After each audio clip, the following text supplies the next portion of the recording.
What's up, everybody? You know what time it is. It is the trenches. You are on Sherdog.com's YouTube page, or you're in the forum with a link to the YouTube page, or you're on Facebook or Twitter with a link to the YouTube page. Either way, you're on the YouTube page. This is Sherdog.com. I am Anthony Walker, a Sherdog contributor, along with the man himself, the man of the hour, the guy that I know you've been waiting to see. I mean, you guys asked for him, and we deliver. This man is incredible. He is also known as Captain Credential. He is a superhero amongst the MMA media. This man is Jason Burgos, ladies and gentlemen. Jason, how are you feeling today, brother? I'm here. I am very good. I'm fantastic. Mildly excited. Oh, I did not get to tell you. For the folks that are just seeing this for the first time, I've had quite an interesting situation with finding out where I'm going to be sitting at UFC ESPN Plus 1 on Saturday night. Anthony, I still don't know because I found out brown doesn't exist. Blue and red, brown was put on my credential portal by accident. I still don't know what the fuck I'm at. That probably means you're in the bathroom. You are going to be at the stall. Or the coffee booth. Maybe I'm making coffee. Maybe you post up, get coffee the whole time. Like I don't know. Like I've never seen a brown credential. I've seen green for the weigh-ins, but that's it. That's the only other color I'm familiar with. So yeah, good luck. I mean, I don't know how they're trying to do Captain Credential out here, but can this man get a blue pass? I used my investigative skills as a journalist, went into an old email, found a name, sent emails to several people, got one answer, of course, because nobody else is answering, and they just said it was sent in error, and they still couldn't tell me if I was blue or red. They just said, "Oh, you'll get it when you get it." Thanks, UFC. Thank you. Well, here's the surprises. Damn, I don't even know what to say about that one, but I mean, at least Captain Credential will be in the building. You'll be in the building. So either way, ladies and gentlemen, you can check Sherdog.com for in the building updates of what's going on at UFC Brooklyn this weekend, also known as UFC on ESPN Plus 1, also known as UFC Fight Night 143, also known as just another damn Saturday night. So so there's that. I mean, you'll know where I'm sitting, fans out there, just by how much of a curmudgeon I might be in my tweets. If I'm much happier, it's good news. If I'm really shitty, it's probably media room. And if like the coverage stops and then all of a sudden you get these updates about a random fighter that's backstage, that means you're in the media room. Yes. If there's just random gifts that are just mad people and angry stuff, you know what the deal is. Unless the food is good. They do serve some good food in the media room, depending on where you are. I don't know what it's like in Brooklyn. I didn't get anything in Madison Square Garden. There was drinks, but I didn't get any food. Oh, yeah, I heard Madison Square Garden, they gave like vouchers to get something in it. See, that's what it was. I know the forum, the same group that owns the forum owns Madison Square Garden, and they had that for the Chuck Tito fight, but that wasn't the case at UFC 232. They had like actual media room meal. So I don't know. We'll see. But I will say the PFL Championship, very nice finger foods, very delicious. I was kind of late to the finger food at PFL playoffs. I got like a Sprite and a bottle of water, and I think I got like a few pineapples or something, and that was good. That's good. So, well, pineapple that's my jam right there. Yeah, all right. I love pineapple. But before we go on about food backstage, nobody gives a rat's ass about that except our greedy asses. And I've been picking up too much weight, so I got to stop talking about this food and let's start talking about these fights. All right, so we're gonna start the show off as we do pretty much most of the time with a question from our guy. Like this is our guy. This is one of the guys who makes the trenches what it is. Mr. Europe One does it again. Damn it, Europe One. Kung Fu bows forever. I don't know how many of these are going to give up to this guy. This guy's a legend. All right, so Europe One asks, this week's ESPN card is almost ... suspiciously good. The UFC's career on Fox started with a similar bang, but then dilapidated in wow quality. Of dilapidated. That's a word right there. Do you think the same will be true for the ESPN era, or will the awesomeness of this card be a hallmark of the UFC ESPN marriage? Jason, what say you, brother? I mean, I think you actually nailed it last week when we were talking about this, that it'll be good at first and then it'll kind of go back to normal. Like they're gonna go in strong with the debut and really put it together some really fun, interesting things and really establish himself on ESPN. But I think after maybe I would go as far as saying 4 or 5 months, it'll kind of get back to what it was, and you'll have those cards that you'll go, but you'll still watch it anyway, or it'll be against Bellator, but I don't, for a few months. But I don't think that the roster isn't changing, the matchmaking style isn't changing, the ownership isn't changing. I don't see any reason why it would not go back to what it was 2 months ago. Yeah, I'm with you on that one. I think it was last week I alluded to that. Like we started off the UFC and Fox partnership off to just insanity. I mean, the first fight was one of the best fights you could put on paper that happened to be a heavyweight championship fight. So that was special. That was very special. Granted, this time they're trying to do something special. Of course, it doesn't have the same luster as a heavyweight title fight between JDS and Cain Velasquez did at that time. But hey, TJ Dillashaw and Henry Cejudo are two of the guys who are among the absolute elites in this sport in any weight class. I mean, TJ Dillashaw and Henry Cejudo are like the definitions of pound for pound success and just excellence and technical wizardry. So you can't ask for much more as far as a main event goes to kick off this partnership. And then you throw on top of it that it is technically a super fight, a champion versus champion.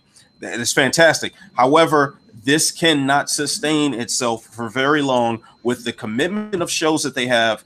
The roster is spread thin, despite them having 500 guys or whatever on roster. There just aren't enough big names to stack these cards up when you have cards so frequently. And that is just going to be a problem no matter who the broadcast partner is. You could have the best of primetime positioning, but if you take advantage of that primetime positioning, 48 out of the 52 weeks of the year, that roster is going to be spread thin. Yeah. And then on top of that, it'd be one thing if they were phasing out the pay-per-views, but pay-per-view isn't going anywhere. Or it'd be one thing if they were reducing the number of fights per card. That's not going anywhere. You're still going to have, anywhere from 11 to 13 fights per card. That, it cannot sustain itself. It is mathematically impossible. So with speed, let's hope that the UFC has the good fortune of not running into the injury bug a whole lot through this first bit, this first quarter or first half of the year with ESPN, because they're going to front load these cards. It's going to make this big splash in the attempts to get people to sign up for ESPN Plus. Let that be a success, please, because we're going to have a lot of great action along the way. However, don't be surprised when, the next half of the year, or best case scenario, this time next year, that the quality of these cards drops off. It's going to happen in some way, shape, or form. Either we're going to spread out some of this love throughout the year. We're going to reduce the pizzazz of a pay-per-view, which I don't think that's going to go anywhere, considering that is a huge revenue source, like the most consistent revenue source that the UFC has had. I mean, it's going to happen somewhere. It's going to happen at some time. I'm willing to bet it's much sooner rather than later. So anything else you want to add to that, my man? No, summed it all up pretty good. You're still drinking on your flavored water over there, huh? Oh, yes. The grape. Oh, fancy and shit. Clear grape drink. Yeah, I don't think they'll have the grape flavored water at the fight, man. So you better bring your own. I'm gonna have maybe a Sprite. I'll take after you. Sprite is a beautiful thing. I didn't realize this, but apparently Sprite is like the unofficial soda of black people. That's what's up. So I love Sprite. I don't know what to tell you. It's some good stuff. Why Sprite though? Why not Sierra Mist? I'm a bit of a Sierra Mist. Sierra Mist is not. Nah, Sierra Mist ain't it. That ain't it, Chief, man. It's something a little watered down about the taste of me, man. I don't. Not my thing. Not my thing. Definitely a Sprite guy. All right, fair enough. All right, stereotypes. What are you gonna do? All right, so another frequent listener and contributor to the trenches, Kung Fu Z. He has the next question. He says TJ Dillashaw is looking lean and is supposedly still around 130. What do you think would happen if, or some reason, he can't make 125? This is the big ESPN UFC stream debut. Maybe if TJ can still get cleared to fight, they can change it to a bantamweight title fight. Hey, Yeah.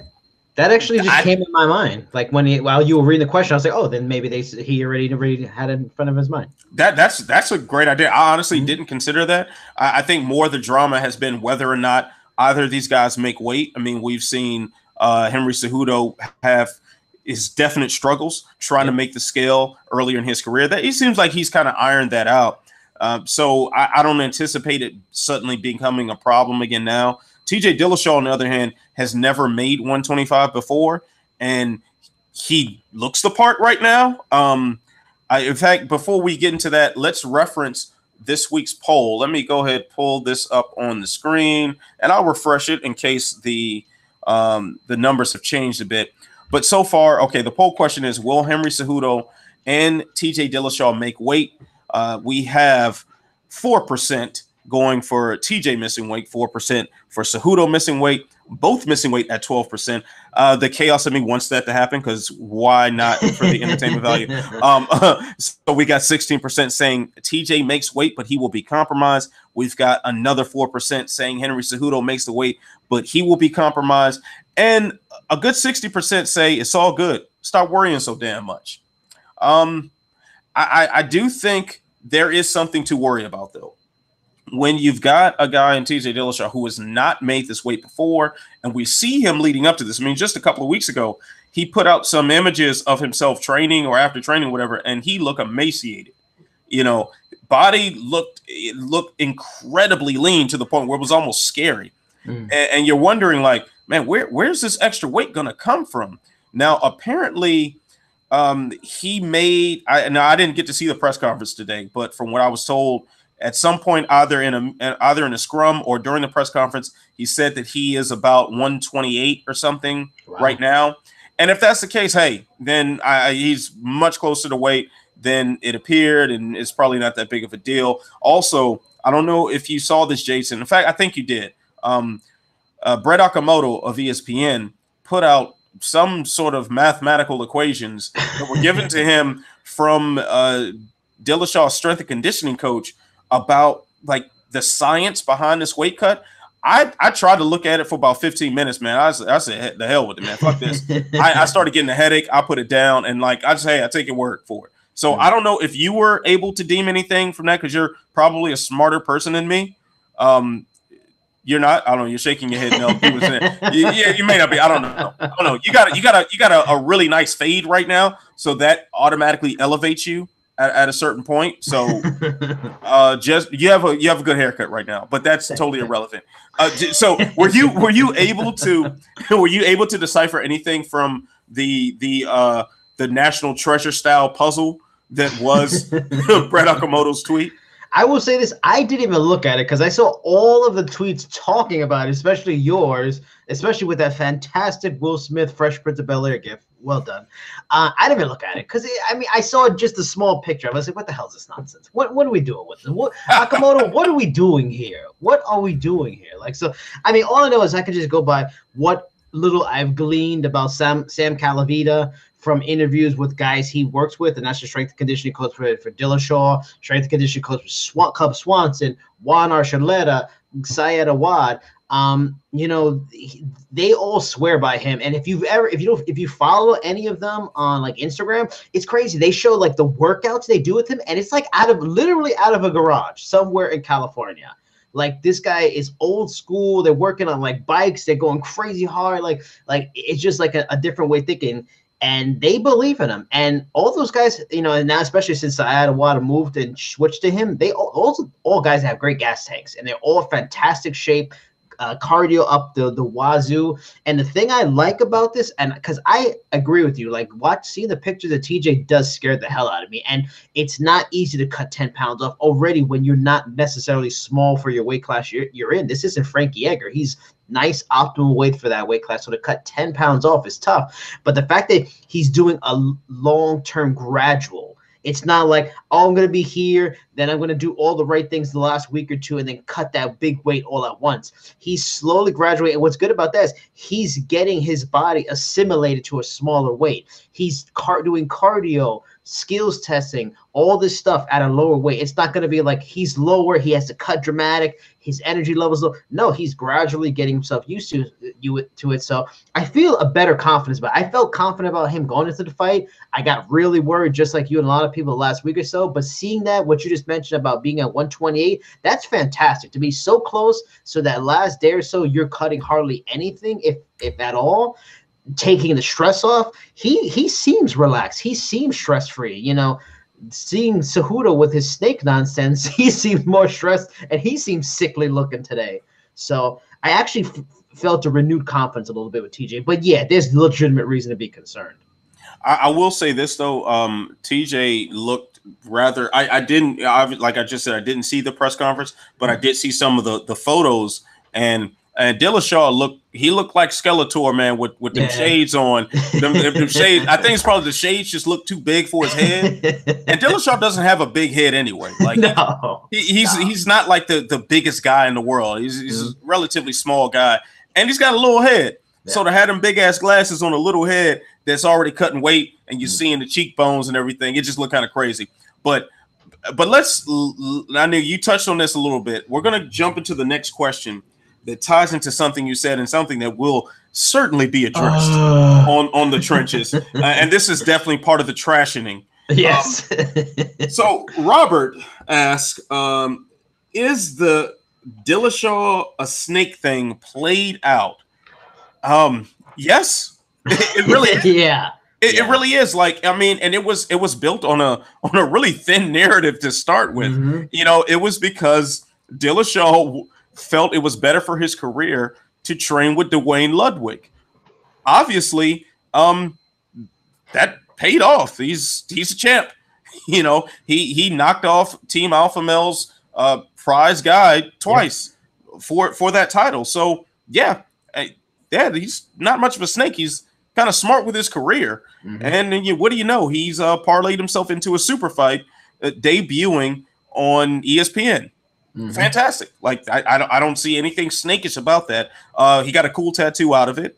And we were treated to perhaps the worst gimmick in fight promotion history with that toy snake that Cejudo decided to bash on the stage. What? Really?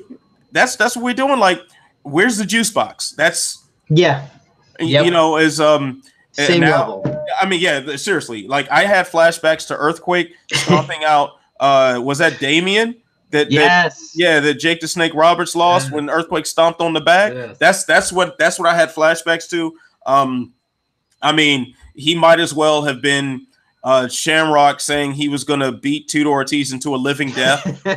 I mean, that is all time trash material for fight promotion, and I mean, Henry Cejudo, I think, has the potential to be a big star in the sport. I don't think this really poor gimmick is going to diminish that in any way, shape, or form. But man, like, I mean, y'all couldn't promote DJ, but now you got the guy throwing toy snakes on the stage. Like, this seems like a big drop off in whatever, man. That was garbage. That was trash. I don't even know what to say. That shit sucked, bro. Like, he banged a toy snake on the stage. I'm sorry. Like, you're gonna kick over a Tonka truck next? I'm sorry. Like, that's just, that ain't it, Chief. No. That ain't it. Man, fuck this topic. Okay. Wait. Well, let me bring up one thing about TJ though, and I respect that about him. The whole snake thing. He's turned it really cleverly into like a marketing ploy, like a marketing scheme. And then now, if you see like some of his maybe like T-shirts or gear, whatever stuff for him, he has like a snake logo, and he has like you mentioned, the tattoo. Like, he's taken it and turned it on its head and made money out of it. You know, so kudos to him for being smart, because he could have been like other fighters and been butthurt about it. He was like, no, I'm not gonna be bothered. You want to call me a snake? Fine. I'm gonna snake you out and beat you and hit you with that sting poison and beat you a couple times and then make money off of it. So brilliant stuff. And on Cejudo, real quick, I feel like he won't be a big star for this kind of thing. There's like, it seems like a nice guy, cool guy, talented, but would you agree there's a corniness to Henry Cejudo, and this is like a perfect example of it. Like a corny joke. Like he probably didn't tell anybody, and if none of his friends told him, dude, this is not gonna work. This is a bad promotional joke. It's not even that funny. It's goofy. Like he just has like a corny nice guy thing, and I don't think that's good. In the age of Colby Covington and Conor McGregor's, I just don't think that's ever gonna work. Hey, but you know what? I think the corniness it can actually work in your favor. I think like we've seen like Michelle Waterson is like she's so friendly to the point where it's almost corny, but it works for her. It's great. But she's also gorgeous. I think it's more the gorgeous than the corny. So you're saying Henry Cejudo isn't a beautiful man? He's got fantastic hair. I love his hair. I wish I had that hair. The face, he's all right. He's all right. Yeah. What? Well, I mean, I'll say like Henry Cejudo. I feel a lot of good vibes with this guy, man. So after he won the belt, that 227 press conference, man, I mean, it was masterful what he did. The way he commanded the tension of a captive audience of all the media in the room, and he's cracking jokes. He's loose. He was so relaxed and felt like he was in his element. And I think when he does a gimmick like this with the snake, it's not his element. Granted, I don't know the man very well, but from what I gather from the slight interactions I had with him during that fight week, that's not him. That's not his personality. That didn't come across as genuine. There was nothing comical about it. There was nothing intimidating about it. It was just, it just happened, and it didn't need to. Like, and I think if you follow along that style of promotion, yeah, you really can hurt your brand. You can hurt your perception in the eyes of people who just want to see something genuine. Yeah. But you give me the Henry Cejudo that was holding court after 227. That guy is a star. That guy is a key to unlock a huge Mexican fight fan audience. A guy to be a consistent presence in the Southern California area where he originally came from. There are big things that he has in his advantage. Throwing a toy around the stage is not one of them. And you know what it is? It feels like some guys, because we're in that era more like different than any other era, where it's like, oh, gotta be bombastic and wild and crazy promotion. Sometimes guys forget, sometimes less is more. It works. Just be talented, just be great. If you feel like he has that charisma and that charm that he can, that'll show itself eventually outside of the media room. So if you have that natural it factor, just let it happen naturally. Like even a Misha Tate or something like that, growing popular in that, just being cool, talented.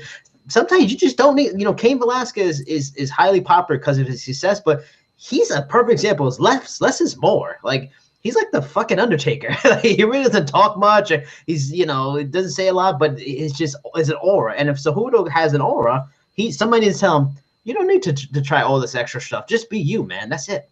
Yeah, I mean, Henry Cejudo just being himself is good enough. He's also happens to be one of the best fighters living right now.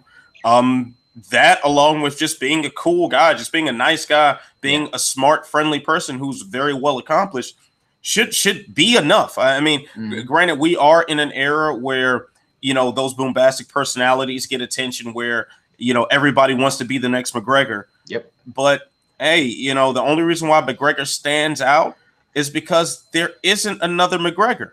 Be yourselves, ladies and gentlemen. Yes. I think a lot of times that's going to take you a lot farther than you realize. Yep. And especially a gentleman like Henry Cejudo, who, from what I gather, is a really nice guy, a guy who is very thoughtful, very intelligent, and very methodical in what he does. And he just loves to fight. Like, that's the sense I get from. That's the guy I want to see on that stage. I don't want to see you playing with stuffed animals, throwing them across the stage. Yeah, but what do I know? I'm just a clown with a Nightwing shirt. What do I know? All right. And you have a cable shirt on. It's a nice shirt, by the way. That's right. So we got more questions. Let's see here. Our next question is from Frank McEdgar, another regular. He says, is the fate of the 125-pound division on the shoulders of Henry Cejudo? Don't fear him. Fear the consequences.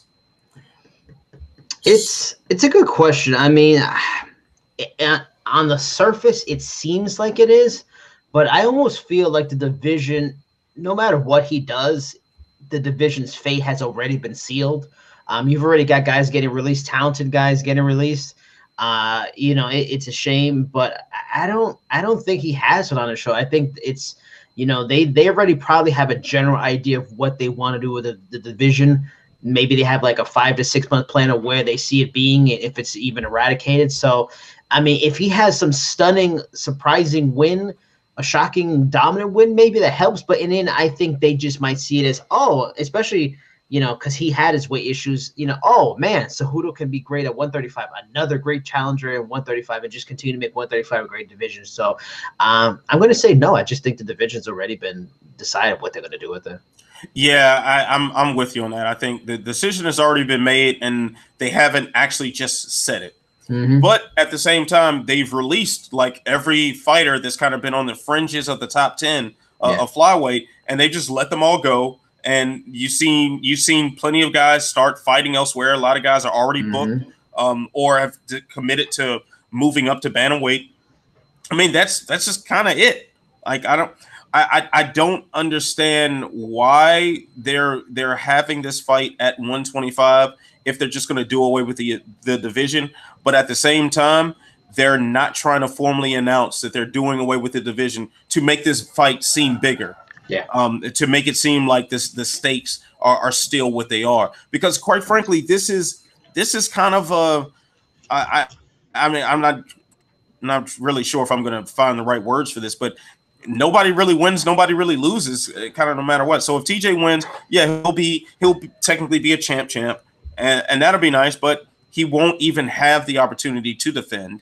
So it won't really be a solidified title necessarily. Also, I have a question for you. Yeah.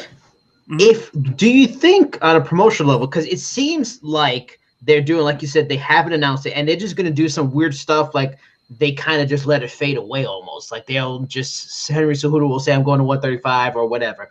Would you think it'd probably be better if they just came out and said, look, the division is closing down. This is probably one of the last events. And they sold the fight as the final fight to decide the final flyweight UFC champion. Do you feel like that might have been a better way to promote it and add more weight to it, as historically important? This is going to be the final one, and we all know it. Yeah, I think so. I really think so, because that does add a sense of gravity to it that it otherwise doesn't have. So you've attached by having the fight at 125 when everything else suggests that this is it for the division, but not quite saying it. It's leaving this lingering hope that it's leading somewhere. And we love a big finale. I know myself. I know you will. Our homie Matt Hunter. I know he's going to be. We'll be first in line to get tickets for Avengers Endgame. Hell yeah. Yeah, and this is being sold as, hey, this is it. This is the end of it all, and this is the beginning of something new. Sold. Having that same sort of approach for this fight might do it some justice, especially on an event that solidifies the marriage of the UFC and ESPN. It's the beginning of something while leaving the old behind. So why not do it like that? If you are insisting on having this title fight at flyweight, if you have to do it like that. I mean, or the other alternative is they just love some TJ Dillashaw and they just got to get another belt on him. And he's a likable guy. That's not out of the realm of possibility. And that was a narrative that was discussed by Demetrius Johnson when they were trying to put that fight together. That he was saying that the UFC was approaching him like, hey, we need to do this for TJ. And he's saying, that's not my concern. Like, I'm the champion in this division, so I don't care what he wants. Like, so maybe that's it. Maybe they just like TJ that much. That could be it. What do I know? Because it doesn't make a lot of sense to me. It really doesn't. Yeah. Why even bother going through all this trouble and to pretend like there's a flyweight division when there isn't, when you let everyone go? You know, and Joseph Benavidez, you know, a lot of headlines are being made about him re-signing, I think, to a 4-fight deal it was.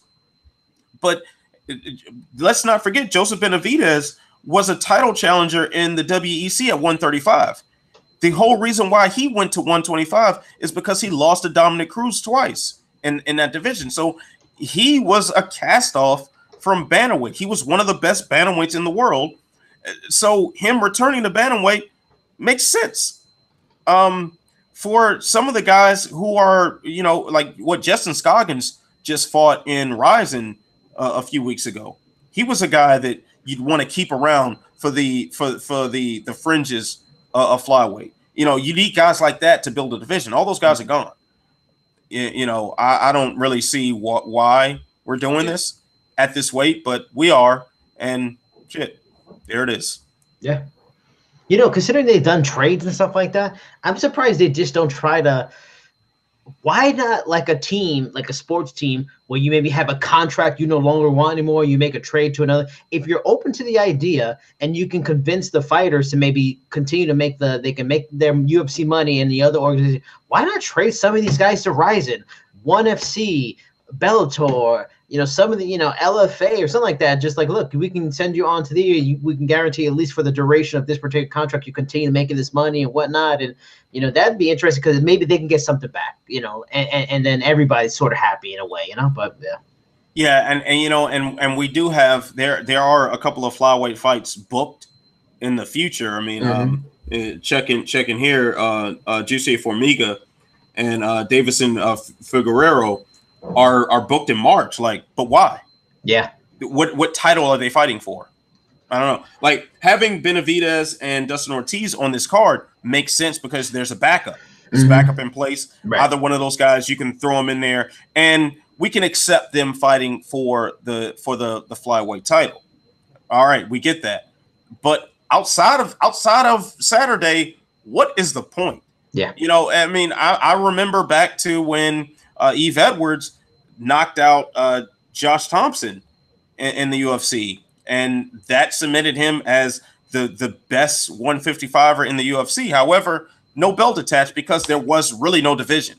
And, you know, why go through that? Why have great fighters not be propped up to the status that they deserve if there's no title, if there's no established thing saying you are the best in that division? Why even have it? Yeah, you know, doesn't make sense to me. And it'd be one thing if we're trying to do one-offs, you know, like what Kayla Harrison in PFL or something. But this isn't. If it's not one central star being promoted like Cyborg was for 145, if there's not one central figure attached to that, and you can get these one-off fights that make money or draw enough casual interest. But Juicy Formiga is not that guy. Yeah. You know, I don't get it. But what do I know? I'm just wearing a Nightwing shirt. And it's weird too because if I thought to myself, oh well, maybe they're just trying to play out the contracts. Like they have these guaranteed contracts. They're just trying to give these guys fights, just finish off the contracts and move on. But you know, they release people in the middle of the contract, and since there's no union, these are not guaranteed deals where they're owed money and a union's going to fight for them. So they can just release everybody. So it really is very odd. I don't get it. It almost seems like they don't really, in ways, don't know what they want to do. Yeah, they certainly released some of the other flyweights in the middle of their contracts. Name escapes me, but there was it Shorty Torres? Yeah, he was one. Yeah, Shorty Torres, and they just signed him. Like they just made a big deal about his arrival in the UFC, and then just like that, he's gone. You know, his contract wasn't up, so that doesn't mean a damn thing to the UFC about them fulfilling this contract. In order to let them move on to other stuff. They don't care about that. If your usefulness is up, you will be cut. And that is it, simple and plain.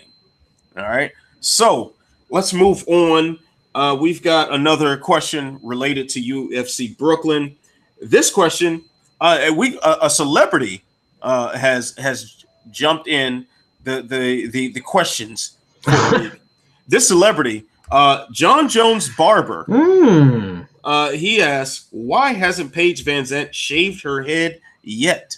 So, for those who are unaware, the backstory on this is that VanZant claimed on her social media accounts in 2013 that if she were signed by the UFC, she would shave her head for charity, but she never did. Paige, you got some explaining to do. I What do mean, you say? I was gonna say, why does this person care? But then again, they're a barber, so I get it. There's a love and appreciation of hair, and especially cutting it. But simple answer is it's gonna cost her a lot of money. Like she's making money on all kinds of endorsements, Metro PCS, and all that whatnot. So don't hold your breath on a haircut. Now she could have probably did it in the very early going when she wasn't quite popular, but yeah, I guess it's a person throwing something out there and completely reneging on it. Something happens to a lot of people and celebrity types all the time. So, yeah, it's not going to happen. And it would be cool if she did. It would send a kind of a cool message anyway. And, but yeah, I don't know. She's a celebrity. Yeah, I mean, the main reason why is because she's an attractive woman and pretty women sell. I mean, that's it. And men, a lot of times, they prefer women with longer hair. Rose Namajunas pulled off the low cut pretty good. Yes, she certainly did. Rose is still a very attractive woman with the baldy.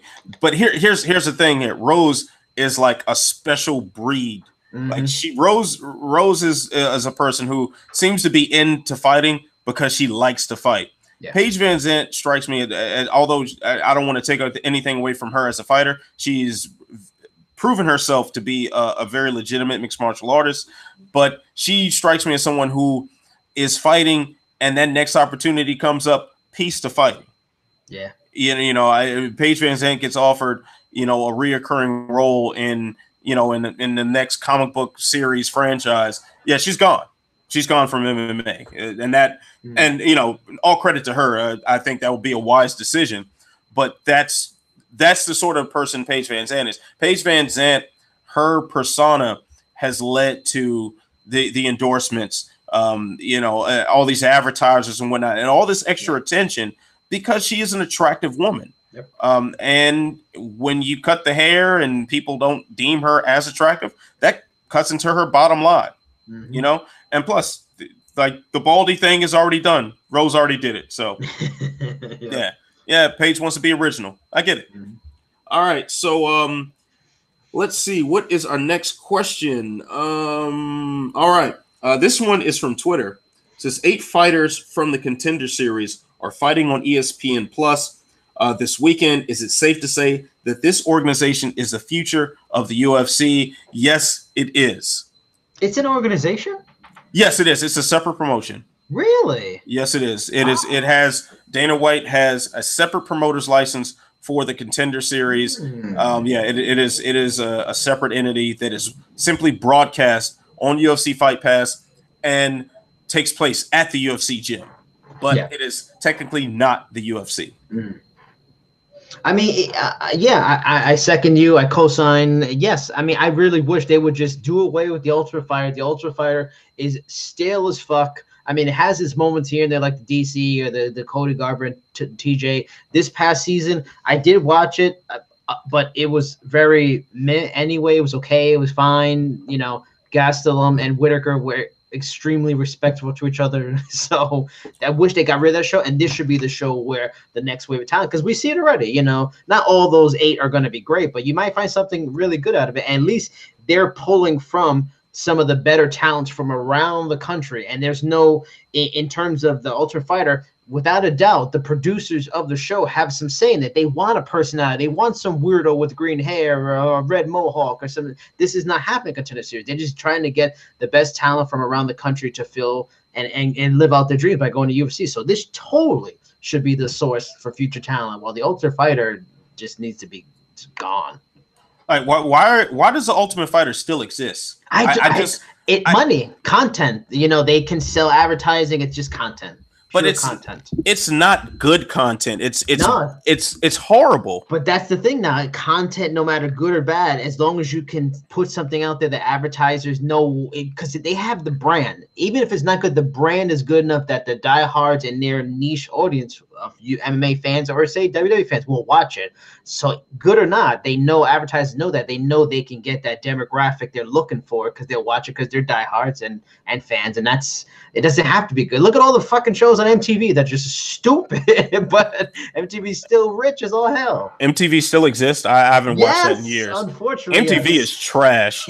Yeah. Oh my god, MTV sucks. Yes. So does VH1. VH1 sucks too. Yeah, I liked VH1 back in the day with pop-up music and behind the music. Those were that was good. Like behind the music and the little pop-up video joint, and those are good. VH1 is trash. BET is super trash. Like all those channels, like that whole block of channels. Hey, get the hell off my TV. I can't take that shit. That shit is horrible. I only watch BET for like Martin reruns when it's on like at 12 o'clock at night, but that's the only thing I watch it for. Yeah, BET been trash. Oh man, BET has been trash for a long time. That's going to be a whole nother podcast for me. BET sucks, man. God damn, that channel is shit. But anyway, the Ultimate Fighter sucks. Like just knock that shit off. And the thing is, we're not even getting the best fighters from it much anymore. Like you might get a guy a season. You might get some. Like I think we've gotten in the past couple of years, we've gotten more talent from like the foreign versions of the Ultimate Fighter than we have from the American versions of the Ultimate Fighter. And maybe keep up tough China or tough Brazil or tough, South Africa or wherever they're going next. Keep that up. Maybe you get something from there. But the Contender Series is what's bringing in real talent. A guy like Kevin Holland came from the Contender Series. Sean O'Malley came from the Contender Series. Like these are real dope fighters, man, that are exciting to watch, that have the personality, but they weren't brought in with these manufactured personalities. And maybe this is more my distaste for reality TV in general. But like when you have like the original Ultimate Fighter seasons were fresh, they were new. It was exciting to watch. It was interesting to see these group of knuckleheads, live in a house together and prank each other. But we can't watch that shit now, 20 years later. Yeah. That shit is trash, man. Like, so when you have producers that are screening these guys based on how stupid their hair looks or how dumb their tattoos are, how much of a crybaby some guy is or whatever, like these character traits that have nothing to do with how they fight, I have a problem with that. I have a big problem with that. When you can have a platform like the Contender Series, which is a smooth broadcast, like probably my favorite overall broadcast in mixed martial arts, period, is watching a Tuesday Night Contender Series fight. Like, because it is so smooth, the transitions of the broadcast make so much sense. It flows so nicely. You're in and you're out, and you get all the action you need in just enough time to digest it, enjoy it, think about it, and move on. And the Ultimate Fighter does the exact opposite. The Ultimate Fighter drags on a bunch of dumbass storylines that nobody cares about, that are probably scripted and manufactured anyway from these scripted, manufactured personalities. And then at the end, we might get a fight that's halfway worth checking out. I'm sorry, that's just not a good use of time. And especially when you're getting this rich talent off the Contender Series. And then on top of that, these are like another thing that I love about the Contender Series over Tough is that at Tough is more so this artificial, not just the personalities you bring in and the screening they do of these said personalities, but the fights themselves are a manufactured sort of thing, because you have these guys away from their families, away from their routines and their normal regiments, and most of the times their normal weight classes, because they can't cut weight so many times and while they're in the house. So you've got guys outside of their natural element, not even with their normal coaches, and you're expecting them to perform in this sort of manicured environment. The Contender Series are these guys' coaches. These guys are in charge of their camps. They diet. They do everything they need to do, and they normally do, preparing for a fight, and then they fight. And that's it. It's that simple. It's broadcast live, and that is it. There is nothing about that, because how often do you see a guy get through the Ultimate Fighter, and then the UFC doesn't pan out? Or how often do you see a guy wash out of The Ultimate Fighter, or just not even get accepted onto the show in the first place. And next thing you know, they're a UFC star. There's somebody who's worth watching. Frankie Edgar and Ben Henderson among them. John Jones was rejected from The Ultimate Fighter. That ought to tell you something. You got 3 names like that who all achieved great success that were not even allowed on the show, but you put them in the real environment and they did the damn thing better than anybody else has done it before them. So that's what you get with the Contender Series. You get guys who can perform the way the UFC is actually structured, the way the sport actually runs, as opposed to this cookie cutter version of like, it's almost like a zoo experiment or something. It's something that doesn't exist in the real world, and it's unnecessary. It adds nothing to MMA as a sport, as an entertainment property, as a culture, nothing. It just exists because content. Like that's not a compelling reason to keep something on air. And especially with them running a new face with ESPN. And I'm anxious to see what that broadcast looks like, to see a fresh coat of paint on this product that we've loved for so long. Like, you've got this fresh coat of paint and you want to bring in the old engine from the shitty car into the new freshly painted rod. Get the fuck out of here with that, man. They should have, quite honestly, they should have killed Tough when the Fox deal. They should have killed it then. But, you know, what do I know? I got a Nightwing shirt on, man. That just means if I'm wearing a Nightwing shirt, that just means that my opinion is devalued just a little bit. So take that for what it's worth. One, I like that this is an ongoing gag throughout the entire show. Well done. Two, you know, and what's also bad about the Ultimate Fighter is that they have all this TV time to build up someone that isn't gonna, you know, live up to what you thought. You know, someone like Brenda Shaw, excuse me. You know, like that they won't. You know, they get too much time and they built up and they're really not going to pan out anyway. But the UFC, what they can always say, because they've had this, is that, oh, you don't like the content, you don't like Ultimate Fighter? Well, one of the guys in the main event is from the Ultimate Fighter, and TJ Dillashaw, you know, Tony Ferguson, Ultimate Fighter. So, I mean, they still get these stars and some of the best stars, but the way they go about it, I agree with you 1,000%. No one wants to watch that format to get the next stars. They want to watch them just like you said, like smooth, crisp television. Go in there, fight, prove yourself. You're in. Now prove yourself next level. Not all this. Oh, you know, I can't watch TV. I can't see my kids. This I'm seeing the week. You know, we've seen all that show peaked with the Rampage, Rashad, Kimbo season. You are not going to get better to bring Kimbo, this big star, onto Ultimate Fighter to prove himself, and losing to Roy Nelson. You know, speaking of Brendan Sharp, that was his season. You know, you're not gonna get better than that. And that Rampage Rashad coaching, that was, you know, they peaked already. That was what, 6 years ago, 7 years ago. So yeah, it is. I watch it, you know, from time to time, but I'm over it big time. I was over 2 years ago. Yeah, the last time I was ever like invested in that show was the John Jones and Chael Sonnen season. You know, and with Uriah Hall on there, that was just sending everybody to the hospital and had people in the house having nervous breakdowns because they had to fight him and everything like that. That was the last time I was really into that show, and that was kind of a fluke thing. That was really such a fluke that you had that much talent in the house at one time. That was the Gastelum season. That right? was that was the season that he won, right? Yeah. So that you had Gastelum and Uriah Hall and Bub McDaniel. You had some really, really talented guys on that season, but it just doesn't happen often enough to justify it. It honestly will be one thing if they reduce the number of seasons of Tough. Yeah. Maybe if it was just once a year, maybe that would make things a little better. But it's not. You have 2-3 seasons a year and a already thin talent pool that's spread out over. It ain't but a handful of guys that are world-class mixed martial artists in the world, that now you spread them out over these multiple promotions across the globe. And then you spread them out even more by having this insane schedule that the UFC likes to keep. And then on top of that, you insanely spread them out more by picking some of these guys for this garbage ass reality show.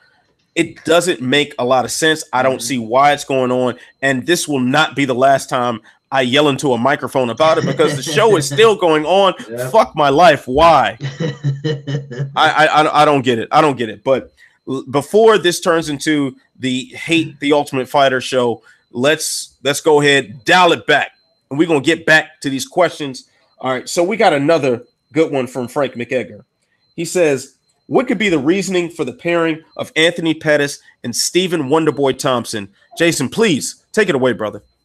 I mean, I just looked it up because I'm glad I can see the questions in advance. So I looked it up. Anthony Pettis, I think they just like him. I think this is for Anthony Pettis because I think Stephen Thompson is looking at this matchup and fucking licking his lips like, yes, I'm going to wreck this fucking guy. Like, this guy's going to have a long night. So I think they just like Anthony Pettis. I was looking at his record since 2015. He is 3-6. Now, granted, he's lost to some very good fighters, but 3-6 is still 3-6. I think they just like him. Former champion. He was a poster boy kind of guy for them. This is the fight he wants. Thompson likes it for obvious reasons. I mean, on a basic level, it should be fun. It shouldn't happen. Like, Showtime just needs to stay at lightweight, and just make a go of it at lightweight. You know, he went down to 45, bad idea. And now he's going to think about going up to fight Stephen Thompson or people, a guy who moves around, rangy, who has better karate skills than him and a better striker than him. Like, I don't get it. It's like he's kind of bored. He doesn't know what to do. He wants some challenges, and this is the fight he came up with. And they were like, sure, that sounds fun. That'll sell. They're both good-looking guys. The ladies like, so – and simply, I just think they like Showtime, and they're willing to give him these fights that don't make a lot of sense, but I'll be watching. Yeah, I'm kind of feeling mixed things about this fight because Anthony Pettis, like you said, he's 3-6 in his last 9. It's he hasn't had the easiest run, but he's still a really, really dangerous guy. He's fought nothing but the absolute elites every step of the way. He was just this close to upsetting Tony Ferguson just a few months ago and broke his hand in the process. I mean, Anthony Pettis is among the toughest and most skilled guys in the game. And on top of that, he has this deadly one-shot ability that not many others possess. So for that and that reason alone, man, I'm watching every Anthony Pettis fight that ever will exist, unashamedly so. Now, I think for him, it's obvious. He needs that fresh look. The lightweight title picture is confused and just a crowded mess right now. Khabib is possibly going to rematch Conor. If not, they're talking about him boxing Floyd Mayweather. Please God, don't let that happen. There's so much confusion at the top of that division. Nate Diaz is now inserted himself via Twitter into this mess. There are so many things that are going on in this division that are confusing. And for a guy like Anthony Pettis, who just wants to get in there, he may not feel like he's waiting for all this to play out because, hey, Ferguson, who beat him, is still the next logical contender. And then you got Dustin Poirier. Then you got Conor McGregor. Then you got Nate Diaz. Then you got all these names. Donald Cerrone just announced his intentions to go for the belt now. He's fighting Alex Hernandez this weekend as well. So there's so much going on at lightweight, but welterweight is a very talented division. But we've talked about this and talking about the Colby, Woodley, and Usman trifecta. Outside of that, there's not a lot going on in that division. Ponzinibbio, okay. Woodley has already had 2 fights with Thompson, and based on the last one, UFC probably ain't gonna book that one anytime soon. A trilogy match with those 2. So there's one an opportunity for Pettis to jump the line, for Pettis to establish himself very quickly. If he were able to beat Wonderboy Thompson. If he fights him, he ain't got to worry about getting taken down a whole lot because those 2 are going to stand there and strike with each other. And it should be a fun battle of traditional martial artists, if anything. So, hey, Pettis will sign up for that. Thompson, on the other hand, he needs that fresh look as well. If you're Thompson, you can fight Ponzinibbio. You could fight Damian Maia. You could fight some of these guys who for one reason or another, aren't exactly next in line for the welterweight title shot, but are somewhere in the mix of that. You could do that.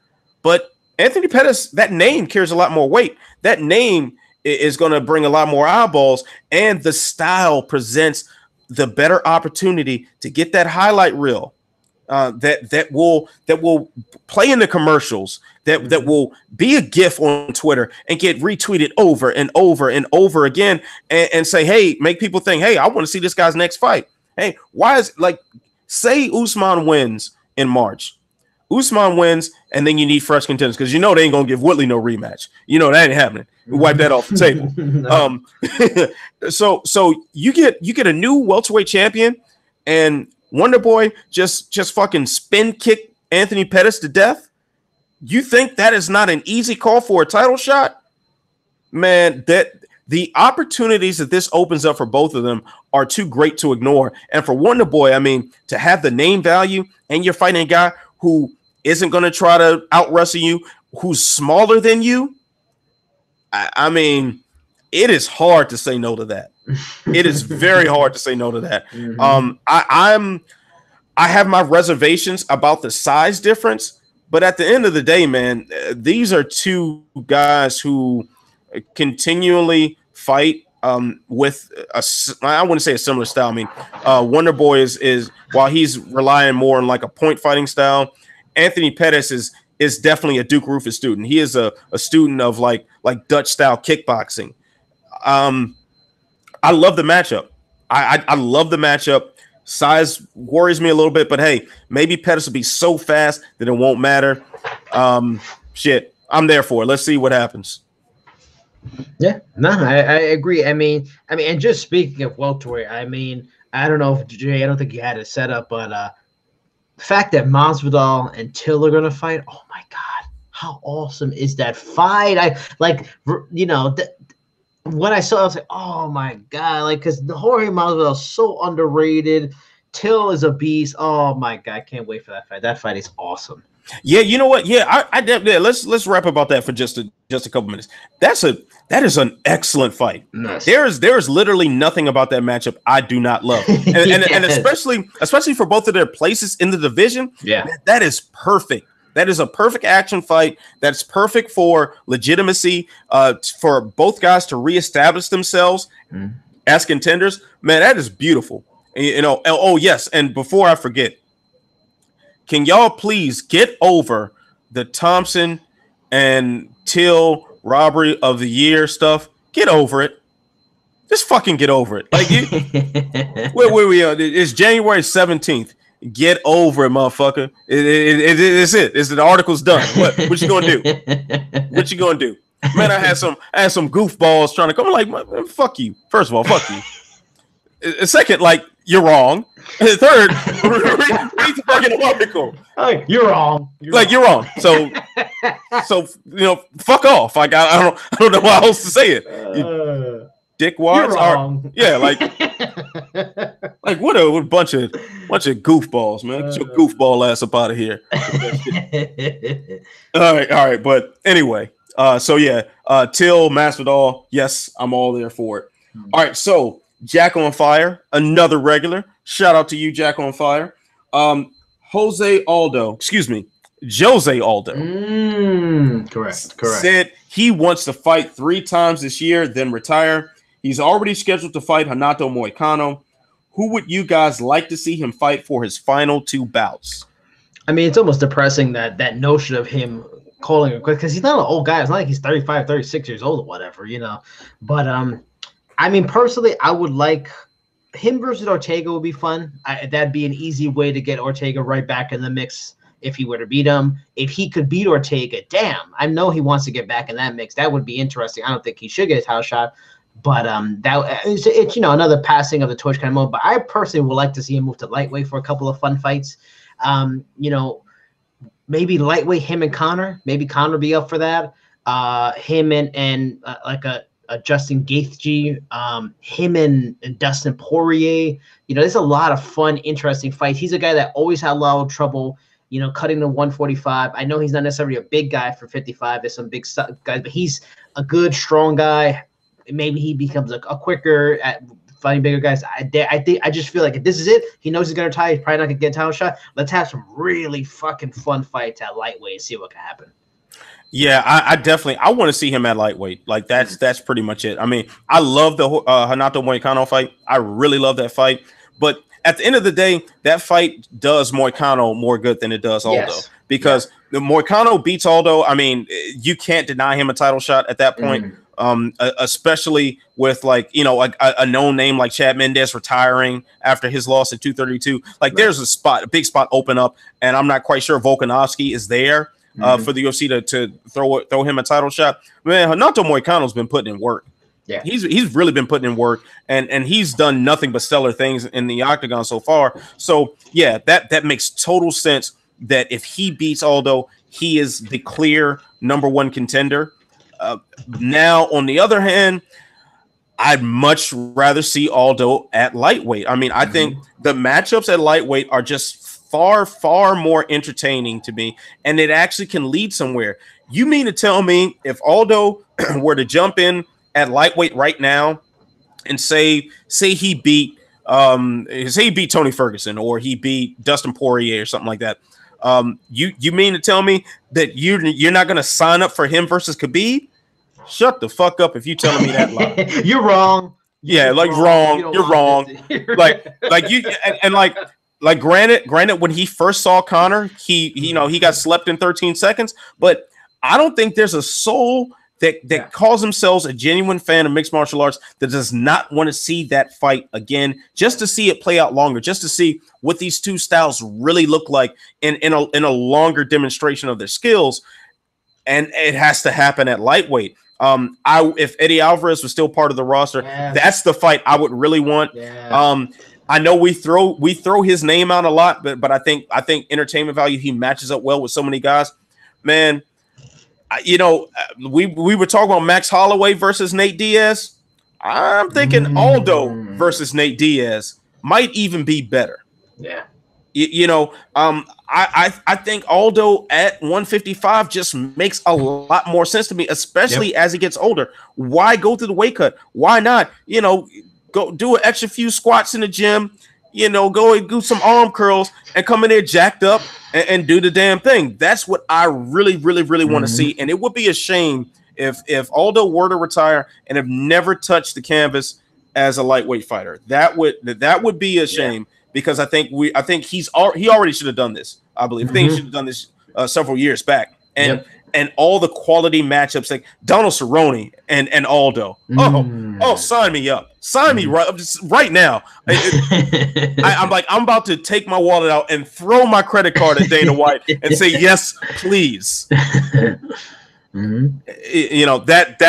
the move to make for Aldo. 155 is the way to go. But that being said, him and Renato Moicano should be fireworks. I'm looking forward to that.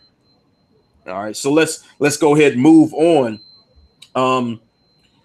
Now, Jay, our esteemed producer in the background, he just dropped a little nugget to us in the Slack chat that we keep up with while we're reading off these questions here. And he says, you want an amazing fight matchup, Edson Barboza versus Justin Gaethje in Philly.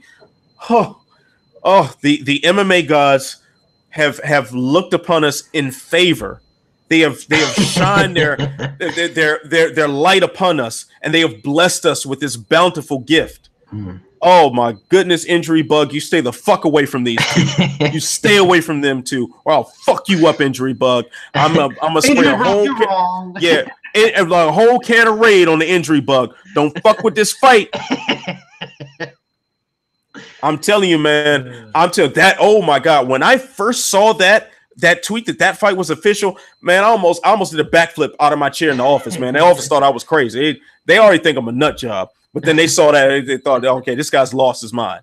And I was wearing a Doctor Strange shirt yesterday, so yeah, I was already a little off. But yeah, anyway, like you tell me you don't want to see this fight, shit. Are you going to be there? Are you going to Philly for this one? God, I'm sure thinking about it, man. It's in March, right? Yeah, it's in March. You're nothing but you're like what 2-3 hours from Philly? Yeah, it's probably a 3-hour ride away. Yeah, I'd have to think about it because at least my girlfriend has like friends over there. She can come with me. She can go visit them. Maybe I go with her to Vegas. This is because you got to get permission. Hey, I'm not mad. I got to get permission too, man. I got to get permission too sometimes. So yeah. Well, at least it'd be a way to go together. And sell it easier. It'd be like that. But yeah, I mean, because it's relatively close, and I feel like because they do so few events in Philly, I wonder if maybe just the market for some reason isn't strong enough. I feel like maybe I can get those blue credentials if I don't get them Saturday. Maybe Philly's a good chance to get them blue credentials. So maybe I'm willing to go and stuff like that, and it'd be like a little adventure. So that'd be fun too.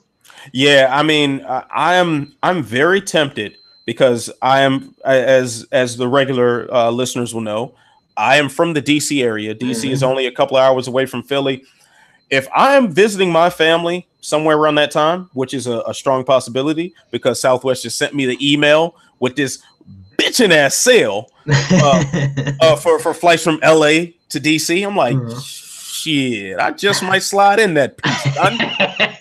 I just might be up in that motherfucker, okay? Shit, I just might have to do it. So you never know. I could be the gospel of sexy could be spread in Philadelphia. I'm telling you now, if that happens, like let's not get the listeners all riled up because if you get Captain Credential, and you get the sexiest man alive in the same city at the same time at the same UFC event. I don't know. The space-time continuum may be disrupted. It could be total chaos. It could be annihilation on a global scale. And it will happen probably before Avengers Endgame came out. And the whole world would just be destroyed before we can see it. So it may not be worth it. I don't know. We'll see. It may create I could be being a little bit hyperbolic right now. I don't know. But fuck it. I'm so excited for that fight. But one thing I will say, I am actually, and I tweeted this out like right when I saw this, I am genuinely concerned that these guys will not be the same when this fight is over with. Both of these guys have been through absolute fucking wars. They've been through dog fights, and they've taken a lot of damage. And they are the two guys so Justin Gaethje has been 2 years running, been in the fight of the year, had the round of the year. Actually, both years, 2018 and 2017, he had two candidates for fight of the year within the same calendar year. So those are 4 times that his bell's been rung and knockouts and all sorts of crazy stuff been going on with Justin Gaethje. Although actually no, this year was fight of the year and knockout of the year because he had because he beat James Vick. So correction on that one. But you get the point. Edson Barboza, his 2018, he had the beatdown of the year with Dan Hooker. I think that's what we voted on was the Dan Hooker fight as beatdown of the year. He dished out the beatdown of the year, but he was also the recipient to one of the beatdown of the year candidates against Kevin Lee. Yeah. And before that, he was the beatdown of the year candidate, if not winner, against Khabib Nurmagomedov. So these are two guys who have an established history of beating the fuck out of people and accepting getting the fuck beaten out of them. Yeah. And doing it with a smile. And not quitting. And as admirable as those qualities are, and as much the selfish fight fans in us all will be gathered around our TV or gathered at whatever the arena is called over there. I was about to say it, I forgot. Wells Fargo Arena. It's Wells Fargo. Yeah. So if all that shit, like we're gonna be gathered there, we're gonna be gathered in front of our TVs watching this, and the selfish part of us can't wait for it. But at the same time, the human part of me is like, man, this might be the last time we see it. A good guy on Twitter. I want to, correct me if I'm wrong, bro. Like tweet me if I'm fucking up your name. I apologize, but I think his name is Justin Carter. That follows me on Twitter, and he said, and he was saying like, hey, have the body bags on standby, the medics and all this.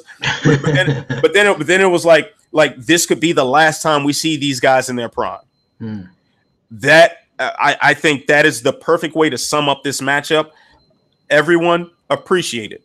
Yeah. Appreciate them. Appreciate their sacrifice, especially these two guys. Like these two guys lay it on the line every time. And MMA gods, don't screw this up for us. Okay? Injury bug, don't fuck this up. Just let us enjoy it for what it is. Okay? And it's a main event. Oh, we don't deserve this. We don't deserve this. We are so trash. We don't deserve this. But thank you for being merciful and kind, you MMA guys, y'all. Well, sons of bitches. That's what's up. All right, so Frank McEgger again, man. Frank McEgger is like, okay. So co-host Frank McEgger who's been promoted now. Sorry, Europe one. You're still there. Oh. But Frank McEgger, he's got the co-host role for this one. Europe one was a co-host so many other times. Take a break, Europe one. Take a break. We still love you, bro. All right. So Frank McEgger asked, which fighter do you see giving Amanda Nunes a challenge these days? Will she stay at featherweight? I mean, it's funny. There was that video she put up on, I think it was like Twitter, of her putting on the pants and saying 45, never again. So I don't know. I mean, and there's just been this long back and forth today with her and Megan Anderson and Cyborg and saying she's not going to fight at 45 anymore. So I don't know if there's a threat. I mean, there isn't, honestly. There isn't a threat. Though Cyborg honestly does deserve that rematch, and Megan Anderson laid it out perfectly in one of her tweets. I saw saying, she had one, I think it was like 12 in a row, or she had unbeaten, I think 12 years, something like that, and 20 fights in a row, whatever. So she deserves this, but nobody at 45 is going to beat her. 35, 35, I don't know. Oh my God, I'm forgetting her name all of a sudden, and I follow her on Twitter too. Tatiana Suarez. She's flyweight, correct? Yes. She would be strawweight. Nah, she's not 115. I'm thinking she's. No, didn't she? She's beat Carla Esparza. Damn. So is she strawweight? Yeah, look that up. She's strawweight. But Ketlin Vieira is who you're thinking of. Yeah, I think it's Suarez just because Suarez has good wrestling. I think Suarez is going to be a champion for sure. She's the name that stuck out, and she has wrestling, and I think that could be interesting. But yeah, I don't know. I don't see anybody. Shevchenko, I guess, is the only one possible. Maybe if she had to cut even more weight down to 125, that slows her up, and that little bit that separates them, that Nunes has over her, that it's a little bit. Maybe that's Shevchenko finally beats her, but she ain't making 125. That's out of the question. Nunes is definitely not making 125. I mean, people are silly and they'll try crazy things. So I mean, there's no other challenges. If she wants to make history as champ, maybe she tries it, and that might be her downfall. But on paper, at the moment, I don't see anybody. I know Holly Holm's been throwing her name out there. That'd be a fun fight, but I don't think she'll beat her either. Yeah, and see, Holly Holm is the only name I can think of, because that's like the one marquee name at bantamweight that Amanda Nunes hasn't beaten already, or hasn't fought. I mean, I would like to see her and Kat Zingano again, but Kat Zingano really needs to win one. I think before you can justify her in a bantamweight title fight. Definitely before a featherweight title fight. That's out of the question right now. I don't see. I think Megan Anderson. I don't like her chances against Nunes. Yeah. I think she's too hittable.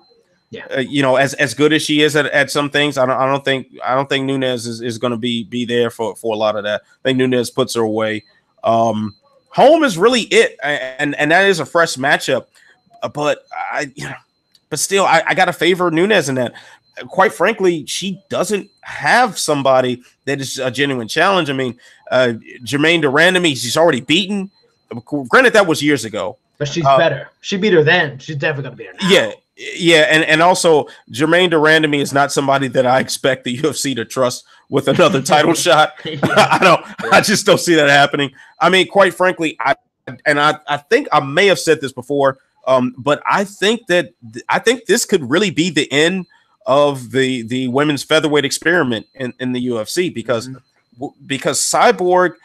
Cyborg was the division. Now, if they don't give her an immediate rematch, which I think will be more of a contractual thing, because if I'm not mistaken, she has one fight left on her deal, and putting her in a title fight to reclaim the belt and then beat a champion in another division as well, and kind of devalue that entire division for her last fight. And she's one who's constantly at odds with the UFC as far as fighting for money and negotiating certain things.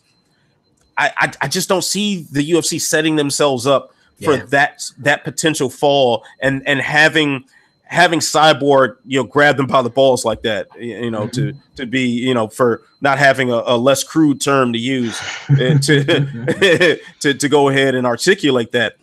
I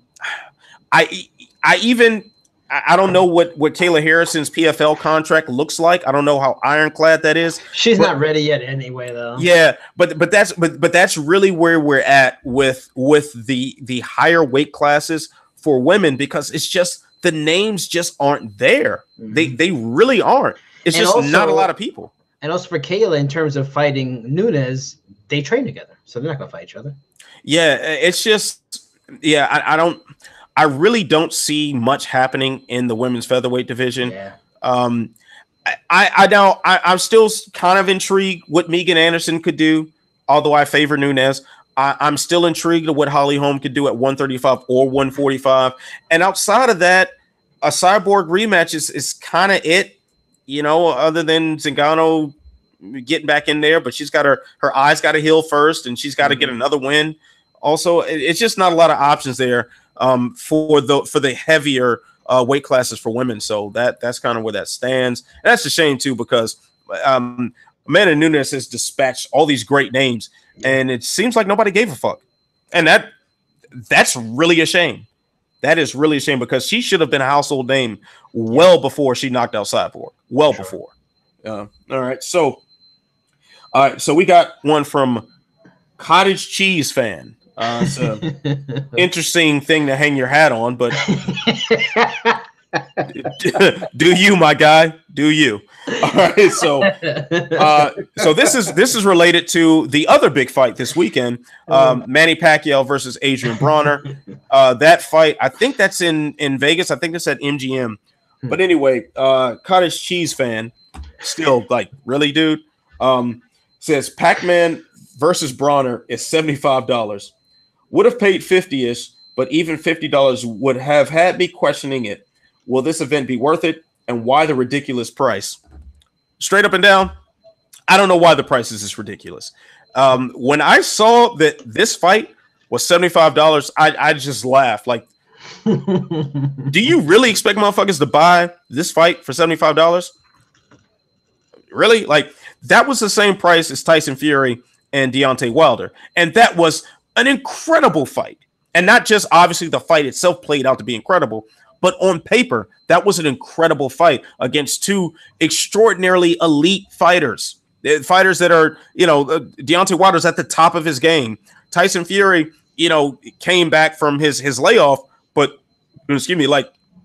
clearly he is still at the top of his game. Shit, heavyweight title fight. Sign me up. Mm-hmm. You mean to tell me that Manny Pacquiao, this version of Manny Pacquiao, who isn't that bad, but he's definitely not the Pacquiao that knocked out Ricky Hatton or destroyed De La Hoya. He's not that guy anymore. Is fighting Adrian Bronner, who's like boxing's chronic underachiever, for $75. Get the fuck out of here with that. Like, that's ridiculous. Then on top of that, I don't know if you saw any of the build up to this fight, Jason.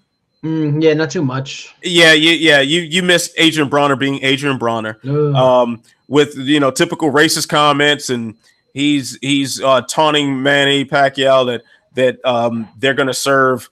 I think he said sautéed German Shepherd. Oh yeah, I saw that. It's like, oh my god. Yeah, it's like the lowest common denominator. What a jackass. What a jackass. And this guy's gonna keep being a jackass. It makes him a lot of money, so jackass away. But don't expect me to respect it, and damn sure don't expect me to pay no damn $75 to watch that shit. I will hard pass on that one. Yeah, and that's without going on to my rant about Manny Pacquiao and some of his the conflicts of his persona and his actions. I'm even gonna get into that shit. But yeah, fuck $75 for that fight. Pass. What a joke. It's just plain and simple greed, and they're completely overstating or over believing in Manny Pacquiao's value in 2019. Man, come on. Like, he lost relevancy like 5 years ago. Like, he's not the guy that matters, that people must see. I get it. He's got a devoted fan base, and they know that there is still a devoted fan base, just like Tito and Chuck, in that even as irrelevant as they are, they will watch. So they're like, fuck it. If we can get 100,000 people that are willing to care too much. Let's rack up the price and get them to bend over and take it and just make them pay a lot. Because that's probably what it is. They know they're not going to get no million buys. They're not even going to get 500,000 buys. But if they can get 100,000 to pay $75, dollars, they could probably still make a few million out of it. But it's just plain and simple greed. It's just stupid. It's just a matchup I could care less about. I wish they kind of both knocked each other out if that were at all possible. I wish a fucking helicopter propeller guy from Bo Evander Holyfield 2 flew into the sequel, something stupid, ridiculous. I could care less. And the fact that they're still relying on pay-per-view in 2019, this dying medium, and making you not even like, okay, we're on pay-per-view. This is not the fight that people probably necessarily want to see. Let's make it. I don't know why none of these companies go, let's make it $39.99. Let's shock people, give them a value that they don't expect, a lower price, but still good enough for us. And maybe let's at least try with a name like Manny Pacquiao and see if we get more than expected buys, because people say, shit, $4 for Manny Pacquiao? That's cheaper than the Deontay Wilder and this guy, even though it's a better fight. That's $30 cheaper in this day and age, while we got a partial government shutdown going on, but no, they greedy. $75.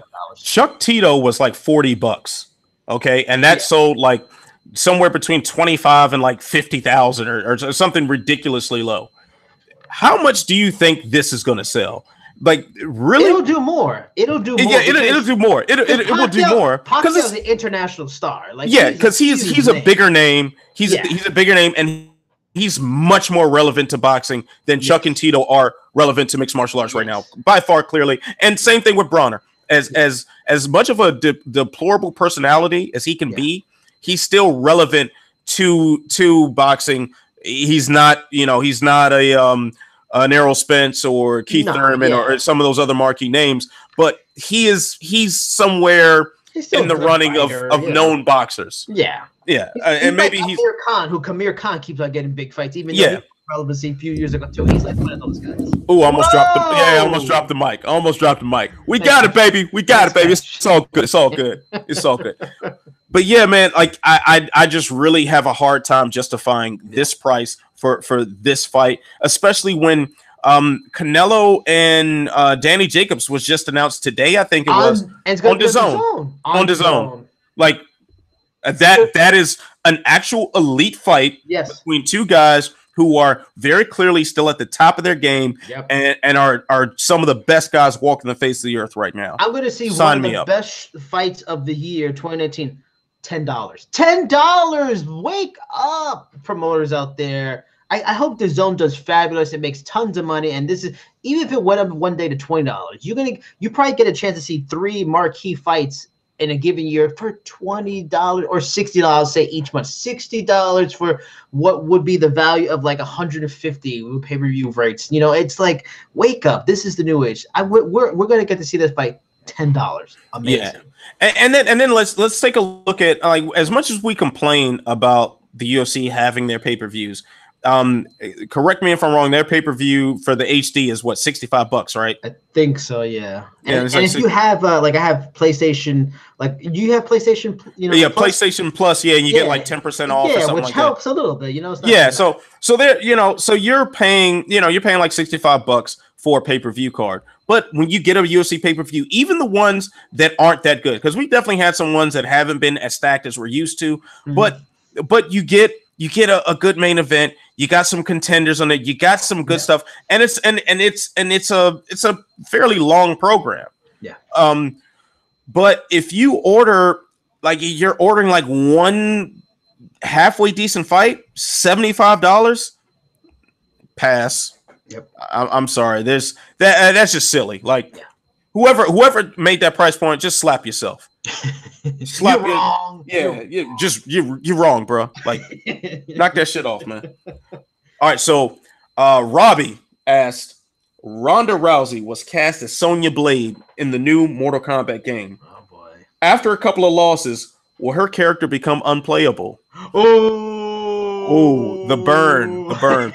I say, Robbie, I say no. Her character will not become unplayable. No. She will be unplayable on Mortal Kombat, but she will then pop up as an unlockable character on some sort of Super Mario Brothers game. So I was gonna say Street Fighter. She'll just leave the game and she'll be on your version of Street Fighter. The thing is, Street fighting will be actual fighting. Yeah, but it's more cartoony, like WWE, sort of. Why not Street Fighter? Yeah, it should be on Street Fighter. Or Tekken. Tekken's more ridiculous. What? No, Tekken is dope, man. Tekken, I think, is more realistic. What about Shaq Fu? Shaq Fu was legit though. The Wu-Tang. You play the Wu-Tang game? Nah, I didn't play that one. The Wu-Tang. Don't disrespect the Wu-Tang game. I'm not against the game. I just didn't play it. But man, aren't you in New York and you talking against the Wu? Is the Wu-Tang game different than the Def Jam fighting game? Yeah, it's different. It's different. Okay. The Wu-Tang game, I think it was the same engine as Shaq Fu. I think so. Oh man. I think it was. Shaq Fu, love that game. But the game, the Def Jam Fight for New York game, that was one of the greatest fighting games ever. I've heard that, yeah. It's incredible. PlayStation, EA, get it together. Put that on PlayStation Network. I will buy it right now, and I will shun my writing duties for the week to play this. Oh, and by the way, The Punisher's coming out at midnight, so I'll shun all of that for Def Jam Fight for New York, and I'm going to PWG tomorrow. I will shun all of that for Fight Night New York. Let's go. Let's go. Get it together. But I don't know. So unless Jay has dropped another. Oh, Jay dropped another question. Oh, thank you, Jay. Thank you, Jay, for the love right there. And this is from another one of our regulars, Yohimbo. Hey, can we shout out our regulars? Yohimbo being another one. We love y'all. All right. Is it Yohimbo or is it Yojimbo like Usagi Yojimbo from Ninja Turtles? I don't know. Yojimbo or Yohimbo? Let us know, please. But either way, you're the man. All right. So it appears Joanna Jędrzejczyk recently got breast implants. She's the latest fighter to do those. I'm sure you did. She is the latest fighter to do this, joining the likes of Paige Van Zandt and Rachel Ostovich, among others. Why does it seem to be a trend when it seems there isn't a discernible advantage in the octagon? Oh, and it is Yojimbo. So now, Kenny, tell me if it's because of the Ninja Turtles character, which I had the toy up and he was fucking awesome. All right, so we'll continue on, Anthony. Yeah, we'll wait for that. That was the end of the question. That was the end of the question. So, all right, so for the recap, for everybody got lost in the Ninja Turtle discussion, Joanna got breast implants, and Yojimbo is debating whether or not this is something that makes sense for a fighter. I don't think it does, at least from a fighting aspect. Yeah. But once again, we are in a society where sex sells. Like that. I mean, it's that simple. You know, men like larger breasts, and there's just no way around it. Yep. However, it may not be productive to a fight career. It is productive to a career as a public figure and someone who's being marketed as a commodity.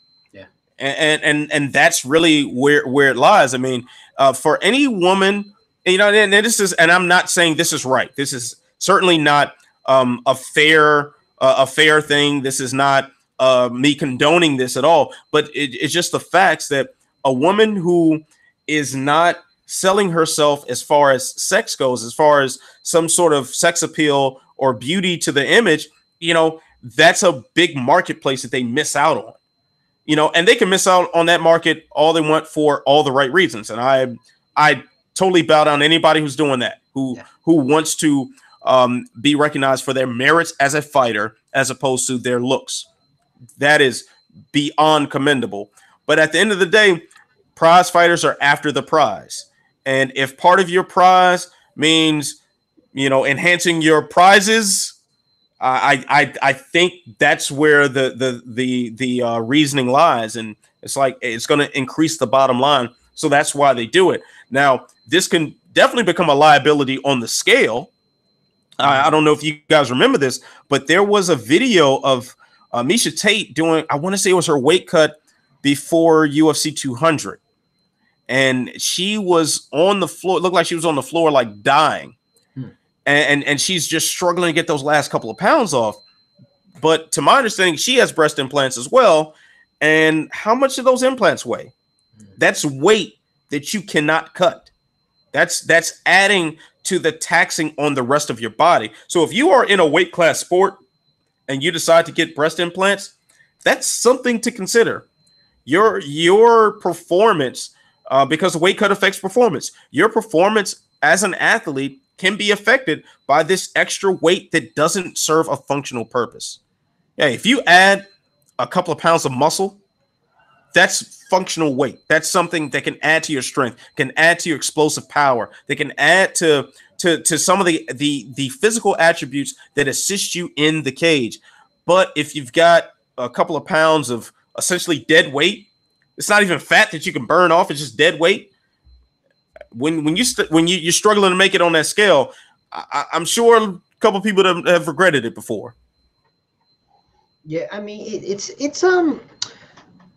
like you just said it. I mean, it's an opportunity to probably build brand, make some more money outside of the sport. But we're all human beings, and maybe for a long time, because they're athletic women and they aren't naturally endowed, so maybe they just always kind of wanted bigger boobs. For example, one of the biggest female wrestlers in WWE is Charlotte Flair. She has implants, and it was just one of those things where she had for a long time just wanted implants, and it might be the same thing for Joanna. She's getting older in her career. She knows she's probably getting closer to the line, so maybe she felt like, hey, I'm going to pull the trigger on this thing I've wanted for a long time. I have the money, and maybe they just want it. They feel secure with it. They like how they look with it. So, but yeah, I think you nailed it in terms of like it really doesn't help at all, and it can maybe even hurt you. And I'm also just on a different level, just getting punched in those things. Can it break? I know the implants are made much better than they were before, but is that like a weird thing that it's a pain in the ass? Like, say you're fighting, you get kicked in it, you got to go get a replacement. It's been cracked or whatever. So, those kind of things. But yeah, it's just people being people. If guys could do fucking things where they can get like a 10-pound dong, they do it too. But there's ass implants too. There's just people want to look better. I mean, a 10-pound dong is so not functional. That's what you say until you get it. That's true. Then I'm showing that thing off every chance I get. Yeah, just wearing all the gray sweatpants in the world. Got my male thought pants on lock, son. Yeah. Which, by the way, actually, I had a very interesting male thought moment last week. I was walking through a mall in Los Angeles, attempting to innocently walk to GameStop and Hot Topic. And yes, Hot Topic. I get a lot of my comic book shirts from there. Hot Topic is a shit. Yeah, Hot Topic's dope, man. So I was on my way there, and a gentleman walked past me as I left practice. I had some gray sweatpants on. He very, very seriously checked out the print that was established in said pants, smiled at me, and kept walking. And did he give you a wink? Didn't give me a wink, but it was some sort of look of approval. Did you feel like you were getting undressed with his eyes? I felt like I was being used. I feel good that I'm being thought highly enough to be used. But hey, I was still being used. It felt dirty. Yeah. It felt dirty. But to that guy, thank you, I guess. Whatever. That was kind of weird. All right. So anyway, so enough for my male thought moment of the week. But all right. So we were talking about breast implants, right, in fighters. Well, I do remember this was an issue with I think it was Pearl Gonzalez leading up to UFC 205, maybe, that she was temporarily like removed from the card because New York removed her because they apparently had some rule against breast implants or something, but then she was reinstated just hours later or something like that. So something to think about. Like this, I honestly would like to see if there's research done on this topic and how it can affect women in combat sports, because no matter what, we can't separate the fact that sex sells, and fight sports are a commodity like any other, and they need to be sold. It needs to be a market for it. And when you have a predominantly male audience and you have females involved, this is unfortunately what you can expect. Yeah. So get it together, man. Like, do better shit. Be like that Gillette commercial and shit. Yeah, knock that shit off, you knuckleheads. All right. So anyway, our final question is all UFC Brooklyn. Who you got Donald Cerrone versus Alex Hernandez. You know what? Damn, man, I was not too, into this fight until today, and seeing them at the presser, god damn, they were going back and forth, and that was fascinating. It was like, oh hell, the classic young lion coming up, thinking he's a new breed, and he's gonna put a stop to Cerrone. Cerrone trying to put his foot down and say, I'm not going anywhere. I got plans to be a champion. That fight is fascinating. If you know what's weird is that I was looking at Alex Hernandez's record a little bit, his previous fight. Now he knocked out Dariush. He beat in his last fight. Damn. If Jay, you could tell me who his last opponent was. He wanted to. Oh yeah, Aubin Mercier, or whatever the Canadian guy that trains with Sahabi. He beat him in decision. I think I remember that fight vaguely. And then I was looking at his previous fights, like the LFA, RFA. I mean, he's got some weak competition, but I mean, to still beat those guys, those are good wins. Cerrone is very weird at this point. He will win fights, and then he'll lose fights you don't expect. Could this be Darren Till Part 2, where it's like a fighter on the rise that, establish his name against him? Or is this going to be Mike Perry, and he's going to show he's still a nasty man? I don't know. Like, my gut would just tell me at this point in his career, at his age, just pick pick up Hernandez, and he's just on the rise, and this guy's on the decline. But I'm going to pick Hernandez, but I don't have an abundance of confidence in it just based off of who he's fought before for the UFC. I'm going to go with Cerrone on this one, because I think it means a lot when Cerrone says, hey, now I'm going to be focused on getting this title. And that's something that otherwise would have worried me at other points in his life, because we did see when he went for the title shot against Dos Anjos, like that extra time prepping, it seemed to mess with his head, and he came out like really flat and just got destroyed very quickly. But I think when we saw Cowboy take on Mike Perry, which is a fight that I know you and I both thought Perry was going to win that fight. When that fight started, man, this was like a renewed guy. I think him being a father now has sparked something different in him. It's like a reformed Cowboy. He seems to be a lot more focused. He seems like he's fighting with more purpose now. And I think that version of Cowboy is very, very scary for a guy as inexperienced and as young as Alex Hernandez. And this is a massive leap in competition for him. Yeah.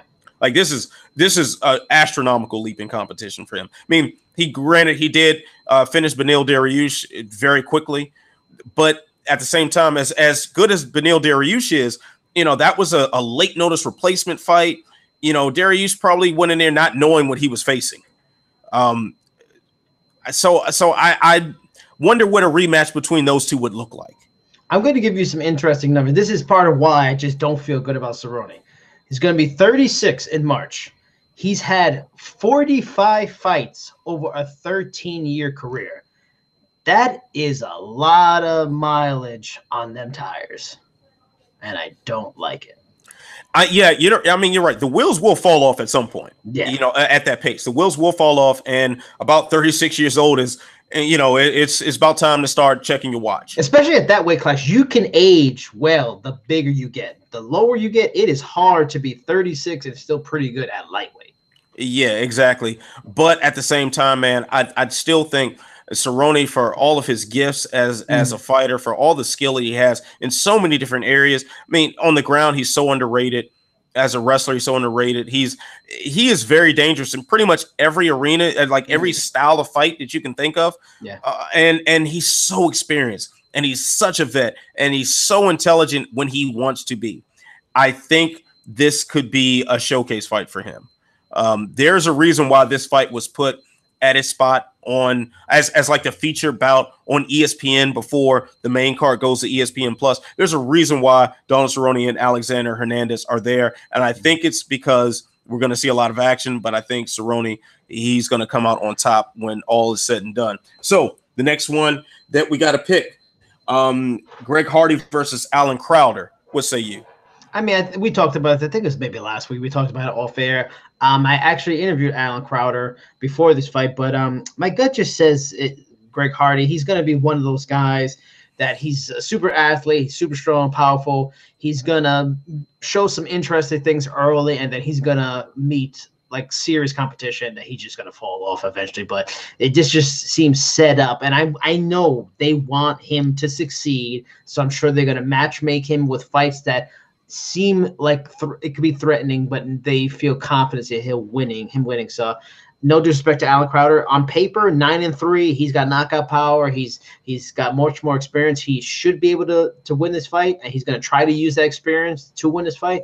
But my gut just feels this is, you know, a showcase for Greg Hardy on purpose. This is like a softball by the UFC for them.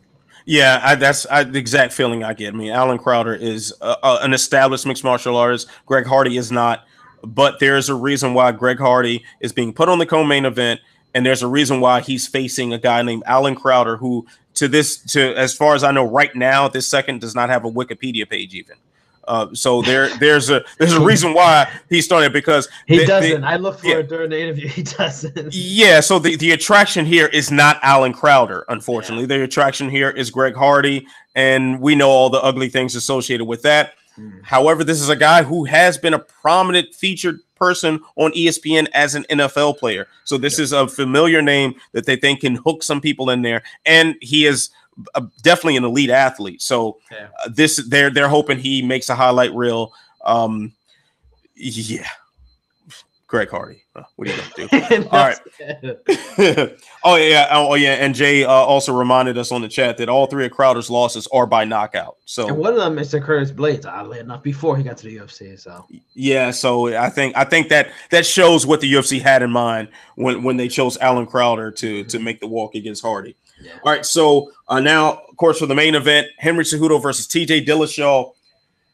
Who you got? Boy. I've had to go back and forth on this one. I even tweeted about it because Jay sent everybody the emails about doing our staff picks. 3 weeks ago, TJ, I was like, oh, I think he's going to school him. Just too good of a striker. Then these pictures of his weight, cutting weight, or not cutting weight, just slowly making his way down the flyweight came up. I started thinking, damn, Cejudo. Then the stuff I talked about earlier with Sam Calavita, it's a gradual decline. So I started to TJ. Then you look at the technical aspects. I was like, Cejudo's never fought a striker on TJ's level where he could be in the pocket, stay at a mid-range, but still hit you with various strikes, move with defense. And I was like, oh, so TJ should win. So Cejudo's, his striking's got better, but he hasn't fought a guy like this. Then I thought to myself, TJ's never fought a wrestler like Henry Cejudo. This guy's Olympic gold medalist. Yeah. Olympic gold medalist. TJ's often in his fights, he's the better wrestler. He's the one that can apply wrestling and win fights like he did against Sun Sao, and that's how he made his name when he won the Ultimate Fighter as a wrestler.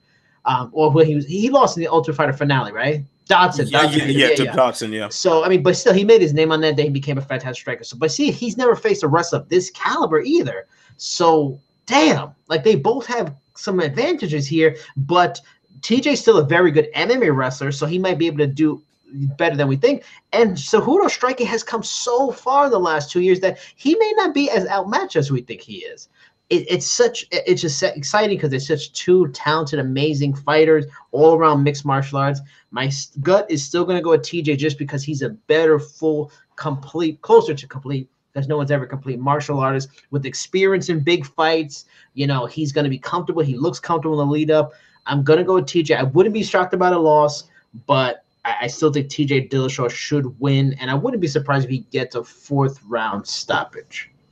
I see. I'm leaning toward TJ Dillashaw as well, kind of for the same reasons you are. I mean, Dillashaw is like this next evolution in martial artists, man. Mm-hmm. That dude is he looks so much better every single time we see him. Since him and Dwayne Ludwig were put in the same room, it's just like by osmosis, this guy just became incredible. Magic, yeah. It's just such a synergy with those two. I mean, even chance I got to interview Ludwig once. Just the way he speaks about Dillashaw, it's like, and when talking to Dillashaw, the way he speaks about Ludwig, they have such a unique bond and like this symbiotic relationship that's incredible. And the way they approach it, it's like a puzzle that it's like constructing this perfect martial artist. And I think Dillashaw he's just so incredible at what he does. Now, considering the fact that I have no fucking clue what that picture with all the damn numbers and shit that Brett tweeted out says. I have no fucking idea what any of that says. So I just believe it. Okay, the weight cut is down to size. All right, you got me. So that's off the table for me. I say Dillashaw, skill for skill, is the better guy, and I think he should win. So that's my pick. But no disrespect to Cejudo, like he's an amazing fighter, but Dillashaw is just like he's that next evolution. Yeah. And that's something special right there. So, what is your fight of the night for this event, sir? I'm gonna go with Hernandez and Cerrone just because, I think you said it perfectly. They feel there's something about it, so it's like the featured bout on ESPN. There's a whole lot of animosity that I did not expect. Now I know about. It's intriguing because aging fighter, young up and coming fighter. You know how the mesh. They both. I mean, Cerrone's always the guy. If he's on the card, you have to watch his fights. They're often always very entertaining. So I'm gonna pick that one.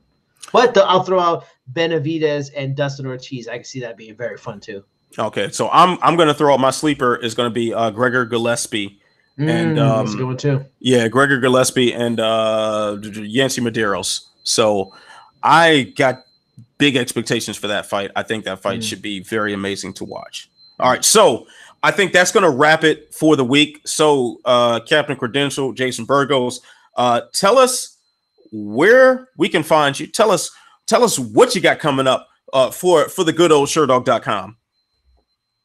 Did Jason? Oh my goodness! Just when I try to get Jason to do his little outro, Jason has dipped out because Jason. Oh no, there he's back. Where'd you go, Jason? Oh, you just roll out when I try to do your little outro. That's what's up. That's what happens when you mess with the mouse. You accidentally hit that X. Ooh, I was damn. like, oh no. Yeah, I was about to say he interviewed like 12 people today. Expect the article soon. All right, Jason, take it away. Where can the people find you? What can they expect? As always, Cheap Seats Chat on Twitter and Instagram. Things coming out. I'm really excited about. Last Saturday, I got to go down to Renzo Gracie BJJ Academy and interview Naaman Gracie, which was a real fun interview. There's like a clip of it on my Instagram and Twitter. You can find my Twitter pin to the profile, but that should be coming out next week. They want to keep it after all the UFC stuff, which is exciting. And I think the hip hop fans will appreciate it because I had to ask Naaman. My man came out to Eric B. and Rakim don't sweat the technique in his last fight. Had to ask about that. Also interviewed Derek Brunson. That interview article I submitted to Sherdog today. That should be coming out. A lot of interesting. Talked about the Adesanya fight. You know what happened, things, his career, all various things. Also today interviewed Ricky Bandejas for Bellator next Saturday. He's fighting Archuleta. You're going to that Bellator, right? Yeah, Bellator next week. Yeah, I'll be there. Yeah, he's fighting Archuleta, which is a fantastic fight. Talk to him. Tri-state area guy from Jersey. He's the guy to beat Gallagher. Got some good stuff from him.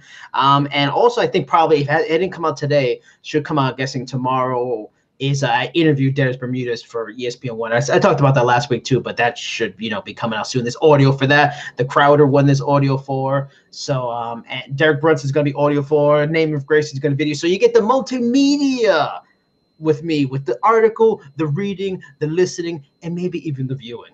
Complete package. TJ Dillashaw of Sherdog. Jason Burgos, man. This man's incredible. This is why he is the guy. All right. So Anthony Walker, you can follow me on Twitter at Ant Walker MMA. That is also my Instagram name. So you can check that at the bottom of the screen. Mm-hmm. But anyway, I have Ask Ant. That is the normal whale-bag column. I'll be writing that as soon as I get home. That'll be coming out either tomorrow morning or tomorrow afternoon. Depends on when I finish it. No promises. So there will be a good, bad, and the ugly for UFC Brooklyn as well. So expect that Saturday afternoon, Saturday evening, in that rough framework right there. I don't know if the writer's block going to hit me at any time.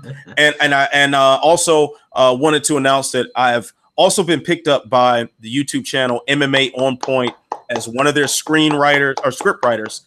So my first script is being made into a video as we speak and should be out shortly. I'll keep you guys updated on that as well.